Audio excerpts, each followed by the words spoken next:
Perkenalkan, saya Delvin Febriana dengan NIM 4522013 dari kelas 1A D4 Administrasi Bisnis Politeknik Negeri Ujung Pandang.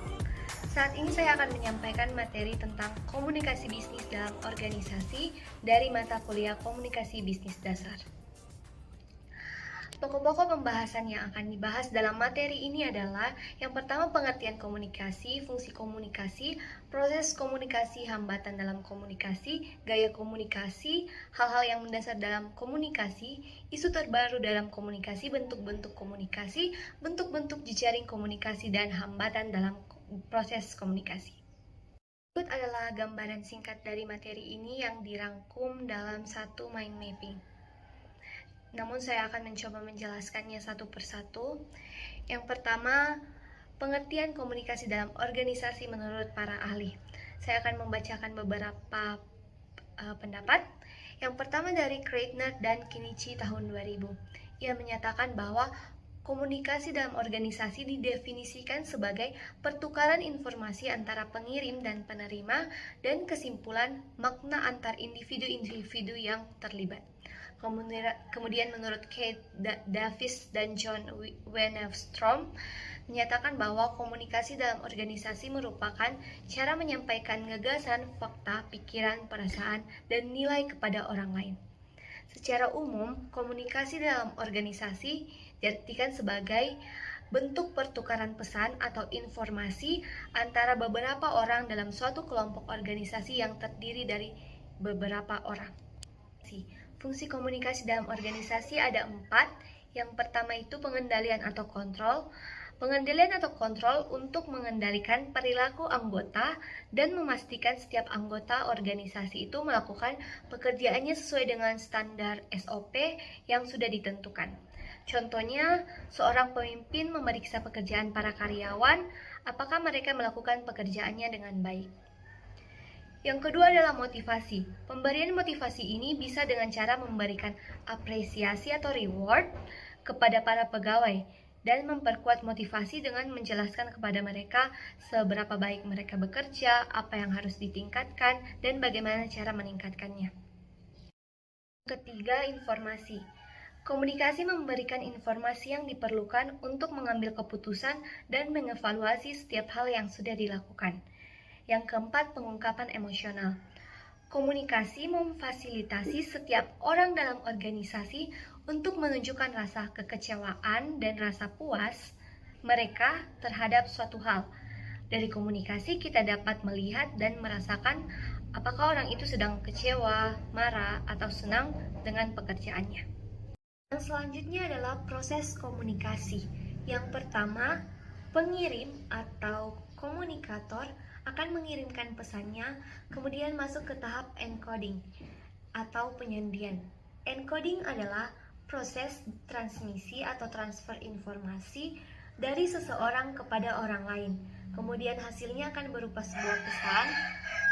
Pesan ini akan masuk ke dalam tahap decoding. Decoding adalah proses di mana komunikan akan menerjemahkan pesan melalui lambang yang disampaikan oleh komunikator. Kemudian dari hasil ini akan diterima sebuah pesan oleh komunikan. Kemudian komunikan akan memberikan feedback atau umpan balik. Umpan balik adalah wujud dari reaksi komunikan terhadap pesan yang disampaikan. Reaksi ini ditunjukkan dengan cara memberikan kritik atau saran dan sebagainya.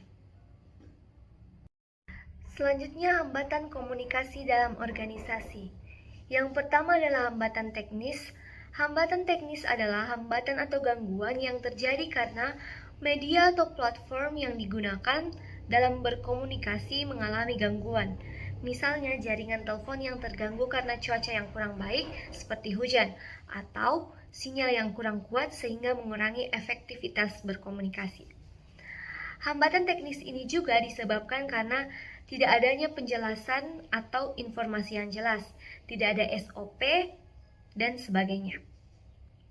Yang kedua adalah hambatan semantik atau bahasa. Hambatan semantik ini adalah hambatan yang terjadi karena proses penyampaian tidak efektif. Misalnya, penggunaan kata-kata atau bahasa yang tidak sesuai dengan kondisi sehingga penafsiran arti atau maknanya keliru. Yang ketiga, hambatan manusiawi. Hambatan manusiawi terjadi karena faktor manusia itu sendiri.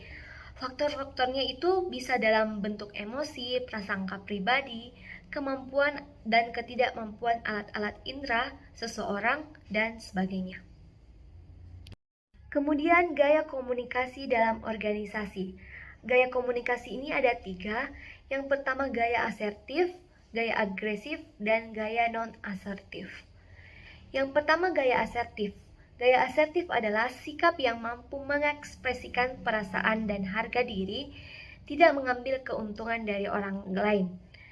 Dalam berkomunikasi, biasanya orang yang bergaya asertif ini pemberian informasinya dengan kontak mata yang baik, suara yang stabil, dan tidak menyerang orang lain.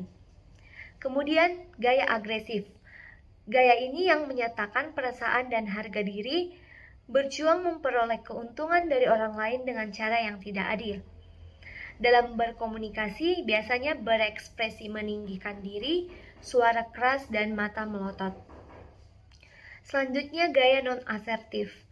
Gaya ini dicirikan dengan takut dan perilaku yang mengingkari diri, tidak efektif, memberikan keuntungan tidak adil bagi orang lain. Dalam berkomunikasi biasanya menggiring orang lain untuk melakukan sesuatu tetapi malu-malu atau segan, melakukan sedikit kontak mata dan postur tubuhnya yang tidak tegak. Hal-hal yang mendasar dalam komunikasi. Yang pertama adalah arah komunikasi. Arah komunikasi dibagi menjadi 2, yaitu vertikal dan lateral atau horizontal.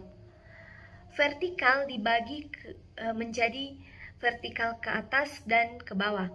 Kalau ke bawah itu berarti komunikasinya itu terjadi dari suatu tingkat dalam suatu organisasi ke tingkat yang ada di bawahnya, misalnya dari direktur ke staf administrasi.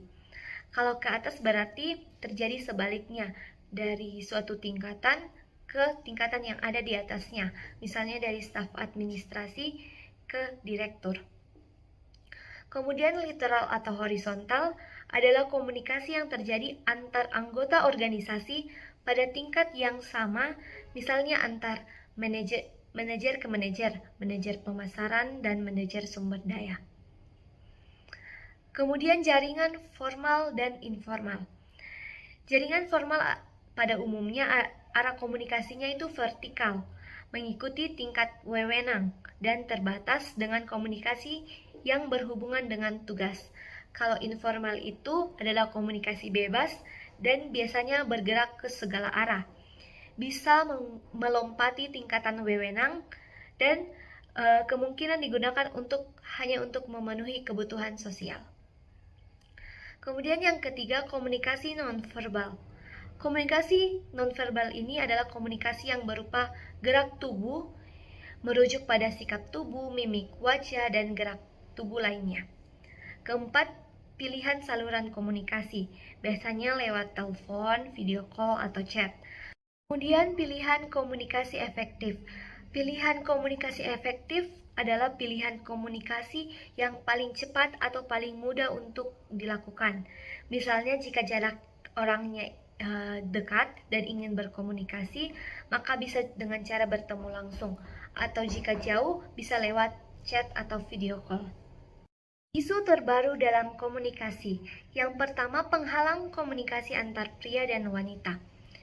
Biasanya wanita itu menyampaikan pesannya, sesuatunya itu lebih menggunakan perasaan, sedangkan laki-laki itu menggunakan logika.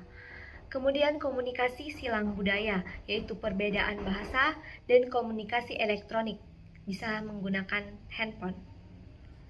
Kemudian bentuk-bentuk komunikasi dalam organisasi. Yang pertama, komunikasi interpersonal. Komunikasi interpersonal dibagi menjadi 2, yaitu komunikasi lisan yang berarti secara langsung dan komunikasi tulisan yang berarti menggunakan media. Kemudian ada komunikasi dalam bentuk jejaring komunikasi. Ada yang bentuknya roda, misalnya dalam sebuah rapat, setiap pendapat itu digabungkan dan akan disimpulkan oleh satu orang, yaitu pemimpin rapat. Kemudian ada yang bentuknya Y, ada yang bentuknya rantai, yaitu saling opor-mengopor informasi, kemudian ada lingkaran, dan komunikasi semua arah. Artinya semua orang saling memberikan feedbacknya masing-masing. Kemudian hambatan dalam proses komunikasi. Yang pertama, hambatan individual, yaitu kesalahpahaman dalam memahami pesan, kredibilitas individu atau kemampuan setiap orang untuk menerima informasi, keterbatasan dalam komunikasi, misalnya waktu atau jarak, dan yang terakhir kemampuan mendengarkan yang rendah.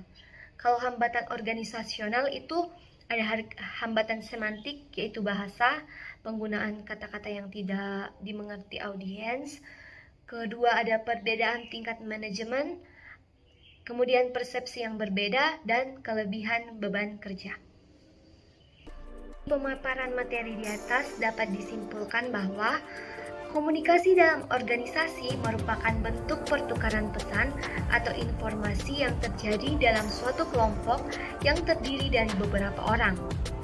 Komunikasi juga memiliki beberapa fungsi, diantaranya sebagai alat kendali, motivasi, media berbagi informasi, dan pengungkapan emosional. Dalam proses komunikasi itu sendiri pasti tidak selalu berjalan dengan mulus. Sering terjadi hambatan dan kendala yang berasal dari luar atau dari dalam diri kita sendiri. Baiklah, sekian pemaparan materi dari saya. Kurang dan lebihnya mohon dimaafkan. Sekian dari saya, terima kasih.